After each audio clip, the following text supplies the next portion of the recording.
In this video, I will be reproducing Rose's swim dress from the Titanic, which is set in 1912. Titanic is one of my all-time favorite films, and the costumes in the film are done so well, especially for a 90s period piece. I have such an affinity for the film that in elementary school, my teachers told me I couldn't do any more school projects on Titanic, so I thought it was fitting that my first video would be reproducing the swim dress. This light purple chiffon dress was created by costume designer Deborah Scott at the direction of James Cameron and models a 1910s tea dress.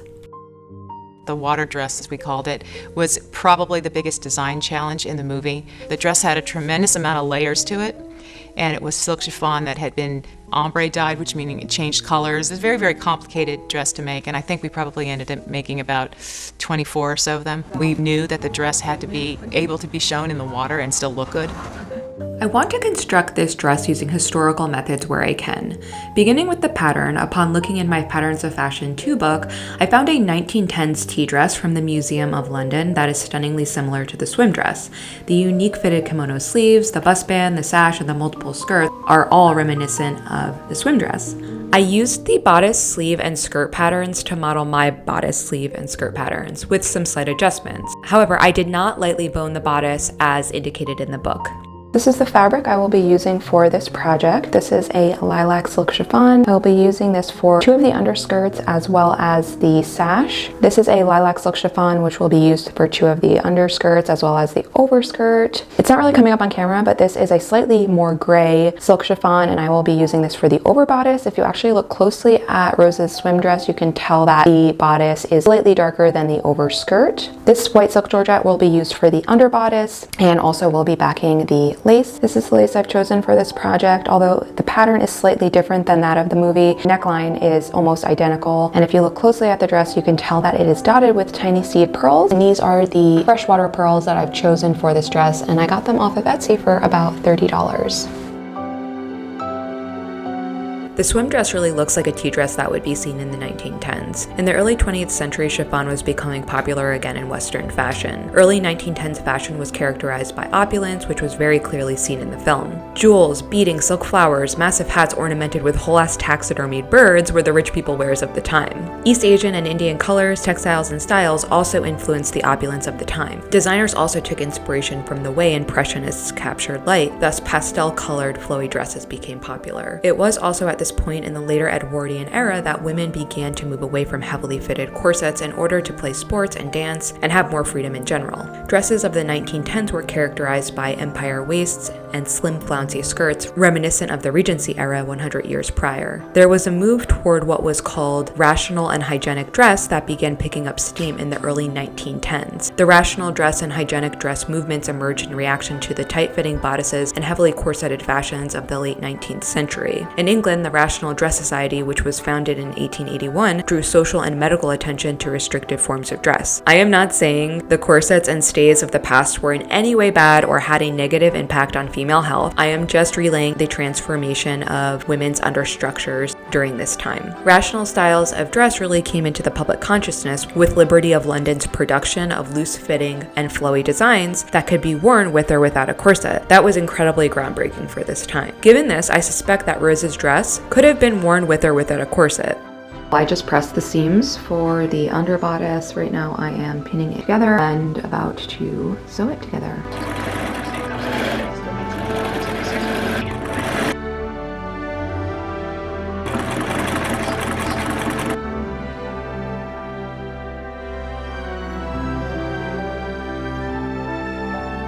Okay, so here is the underbodice, and the sleeve is just a tiny bit wonky, but once the lace is over top, it should look okay. This was honestly giving me so many problems. I'm gonna have to put two side darts right here because it was like literally gaping open. I have no idea what I did wrong with my pattern. I made another one, which actually looked worse, so I am sticking with this. I'm going to put some darts in at the back as well.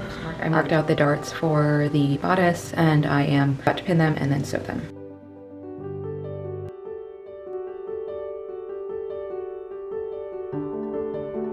Next, I attached the lace to the underbodice. The mechanization of lace replaced much of the handmade lace, which was commonplace in the early 19th century. Charles Worth was the first major designer to use machine-made lace in his pieces. He willingly accepted modernization and used lace, ribbon, and other trim produced by machine instead of by hand. Given this, I suspect the lace on the swim dress would not have been handmade unless it was a family heirloom, which is totally possible since lace was passed down from generation to generation along with other valuables.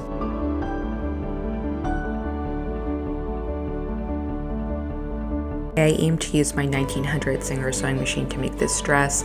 However, the band broke right before I got started. I actually collect vintage sewing machines, so instead I settled on one of my 1950s machines, which are super reliable. The thread I am using is vintage, however, it is more likely from the 1930s or 40s instead of the 1910s, so I just wanted to say that.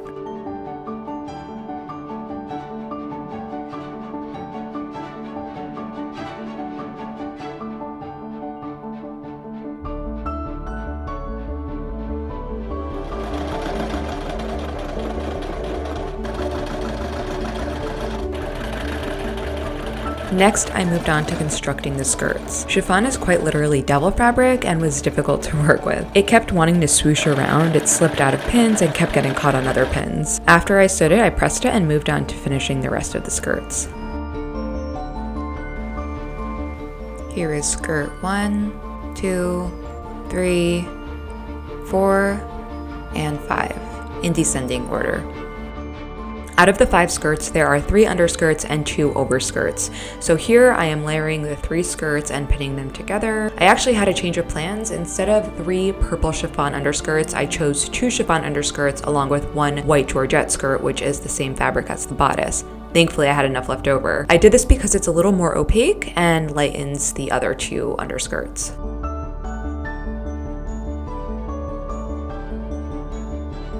Next, I moved on to sewing all 3 skirts together.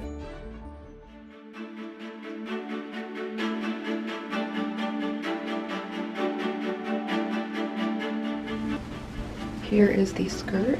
I have to put the 2 overlayers on top, but I just wanted to get this one done first, just to make sure I have it the exact way that I want it.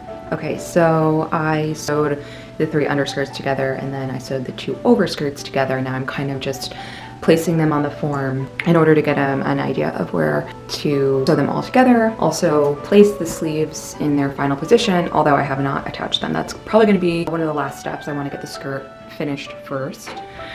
Okay, so I cut the hem while it was hanging on the dress form and it is insanely uneven and wonky. So I was trying to pin it up and hem it and it was just slipping right out of the pins basically because it's just so slippery. So I just decided I'm just gonna put it on the floor. I just want it to be somewhat even.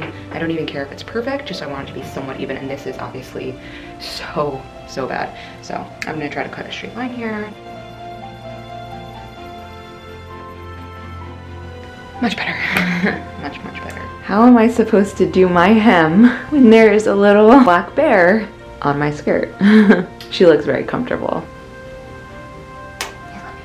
Okay, so right now I'm doing the hem for all of the skirts, which is going to take me so long. Working with chiffon or any other like light silky fabric, it can be kind of difficult, so I will use my tailor's ham and an iron. Chiffon and organza don't really like to stay, so I will press it once, and then when I turn it around into a rolled hem, I'll press it again, and then I'll pin it. That prepares it to be sewed. That's how I do it. So I'm just going to continue doing it for however long it takes, and I'm going to do all 5 skirts. I already did the white underskirt. After hemming the 3 underskirts, I put the skirts on my dress form to see if I need to make any hem adjustments, and then I pin on the 2 overskirts as well in order to get the placement correct. I want to make sure the opening of the overskirt matches up with the neckline. Next, I measure 4-inch increments and cut the overskirts to their respective lengths.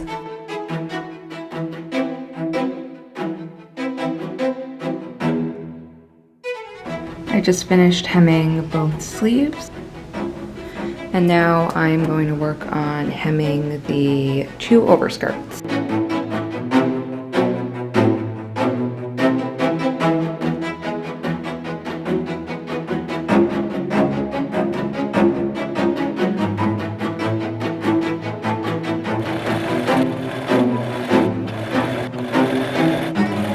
I finished my hem for the overskirt second layer. It's not absolutely perfect, but you know, nothing in this world is, I guess. So I sewed the bodice to the skirt. I think it is pretty well proportioned. I just have to get the sleeves on and the sash and the bodice band around in order to really get a feel for how like structurally sound everything is. And I feel like it's coming out pretty well.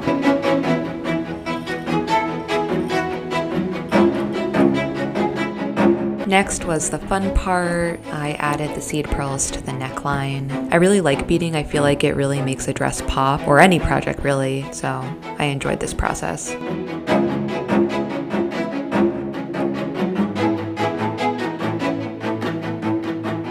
Okay, so I'm actually using a piece of cabbage to make the bodice band. I noticed I had this in my closet and I was like, hey, would I be able to use that for the entire circumference of the bodice? And it just fits. I'm going to roughly pleat it, and then I am going to mess that up and just try to gather it, because it seems like they pleated it and then tried to gather it a bit to make it less uniform.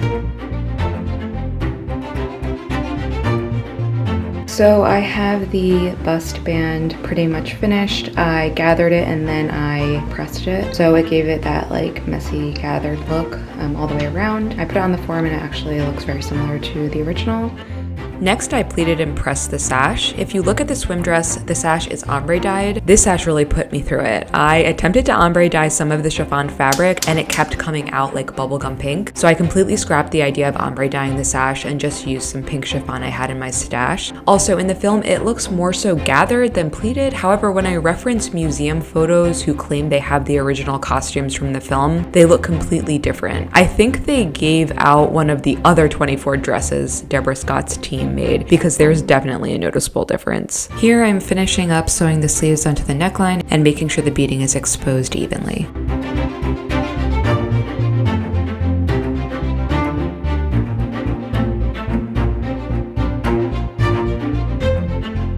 I just got finished hand sewing the sleeves on. Yay! I'm not finishing this edge because it will be covered by the sash. That's not an area that's going to take a lot of wear and tear, so it doesn't really matter. I am finally on the last step of the dress. I am sewing the sash onto the dress and I cannot wait to try it on and feel like an Edwardian lady on her way to tea. This was such a lovely project. Women's increased level of comfort in their daily dress coincided with the suffragette movement. Women were becoming more educated, becoming more involved in their communities, and entering new lines of work at ever increasing rates. The connection between the change in dress and the change in society has never been more emphatic than at the end of the Edwardian era and in the subsequent years. Now onto the reveal.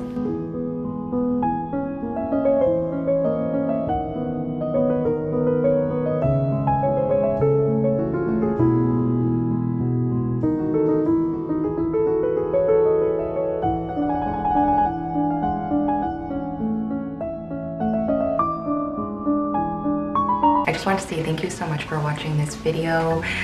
This was such an exciting project for me to make. I've loved Titanic since I can honestly really remember. My next project will be something more mid-20th century. So if you're into 20th century fashion like I am, please join me for the next one. Bye!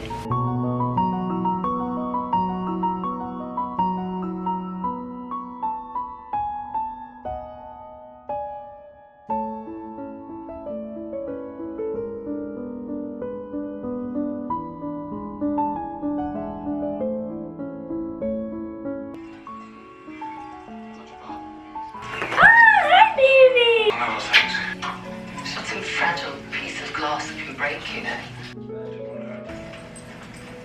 Can I take her mind off run?